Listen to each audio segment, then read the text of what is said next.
অসৎ নেতারা বারবার নানা প্রতিশ্রুতি দেন, কিন্তু তারা প্রতিশ্রুতি রক্ষা করে না, বলেছেন জামায়াতের আমির। ন্যায় ইনসাফের সমাজ প্রতিষ্ঠা, আগামী দিনে যোগ্য ও নিবেদিত ব্যক্তিদের নির্বাচন করার আহ্বান জানিয়েছেন জামায়াত ইসলামের আমির শফিকুর রহমান। তিনি বলেছেন, নেতা নির্বাচনের ক্ষেত্রে ব্যক্তির সততা, কর্তব্যনিষ্ঠা, আমানতদারিতা ও তাকওয়া বিবেচনায় নিতে হবে। অসৎ নেতারা বারবার জনগণের কাছে নতুন কথা বলে নানা প্রতিশ্রুতি দেন, কিন্তু তারা প্রতিশ্রুতি রক্ষা করেন না। আজ শুক্রবার সন্ধ্যায় রাজধানীর শেওপাড়ার মণিপুর স্কুল অ্যান্ড কলেজ প্রাঙ্গণে শীতবস্ত্র বিতরণকালে প্রধান অতিথির বক্তব্য জামায়াতের আমির কথা বলেন। জামায়াতের আমির বলেন, জামায়াতে ইসলামী এমন এক বৈষম্যহীন ও ইনসাফপূর্ণ সমাজ প্রতিষ্ঠা করতে চায়, যে সমাজে কেউ না খেয়ে থাকবে আর কেউ অবৈধভাবে সম্পদ গড়ে বিদেশে পাচারের মাধ্যমে অর্থবিত্তের পাহাড় জমাবে, এমন হবে না। কোরআন সুন্নাহর আইনের মাধ্যমে এমন শান্তির সমাজ প্রতিষ্ঠা করা সম্ভব, যে সমাজে সৎ কাজের আদেশ এবং অসৎ কাজের নিষেধ করা হবে। সে সমাজই আমাদের কাঙ্ক্ষিত ও ইঞ্চিত লক্ষ্য। সেই স্বপ্নের সমাজ বিনির্মাণে সবাইকে জামায়াতের পতাকা তলে ঐক্যবদ্ধ হওয়ার আহ্বান জানান তিনি। শফিকুর রহমান বলেন, মানুষের মধ্যে সেই ব্যক্তি উত্তম যে মানুষের কল্যাণে কাজ করে। হাদিসে রাসূলুল্লাহ সাল্লাল্লাহু আলাইহি ওয়াসাল্লাম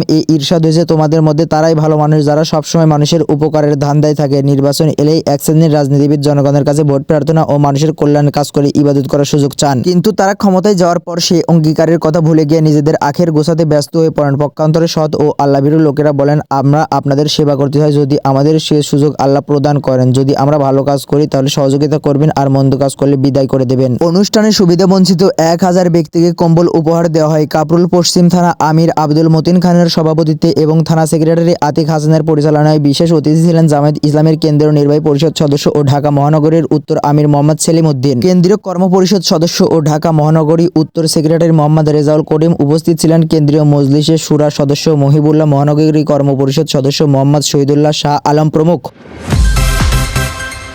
সুপ্রিয় দর্শক, পরবর্তী বাংলা আপডেট সংবাদ পেতে আমাদের 365 নিউজ এক্সপ্রেস চ্যানেলটিকে সাবস্ক্রাইব করে বেল আইকনটিকে বাজিয়ে রাখুন, আর ভিডিওটি শেয়ার করে অন্যকে দেখার সুযোগ করে দিন।